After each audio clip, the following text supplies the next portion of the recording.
Rohimah ungkap nasib anaknya tak dinafkahi ayahnya.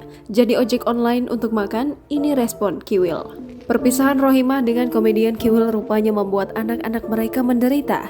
Selepas bercerai, Kiwil kabarnya telah menelantarkan 4 anaknya dari Rohimah. Bahkan putra sulung Kiwil dan Rohimah, Rizky Ananda Delta, termasuk harus menjadi pengemudi ojek online demi sesuap nasi.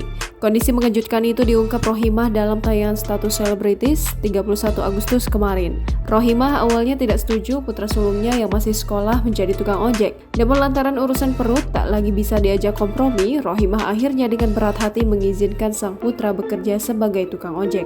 Berharap Kiwil mendengarkan kisah pilu keluarganya, Rohimah pun membeberkan pengorbanan sang putra. Rohimah mengatakan bahwa Kiwil tak lagi memberikan kiriman uang sepeser pun untuk menunjang kebutuhan hidup anak-anaknya. Rohimah lanjut menyindir Kiwil yang kini malah mengurus anak tirinya namun menelantarkan anak kandungnya sendiri. Getir melihat nasib sang anak, Rohimah berharap Kiwil tak lepas tanggung jawab sebagai seorang ayah. Bahkan gegara Kiwil tak memberikan uang tunjangan, Rohimah terpaksa harus membungkus makanan sisa untuk anak-anaknya di rumah saat dirinya menghadiri acara. Ironisnya, hingga kini Rohimah mengaku tak mendapat respon apapun dari Kiwil. Bahkan semua pesan dan panggilan telepon tak pernah dibalas oleh Kiwil. Kiwil sendiri mengakui bahwa ia kerap mendapat aduan dari anak-anak dan mantan istri. Namun Kiwil memilih tak membalas pesan sang buah hati yang tengah berjuang bertahan hidup.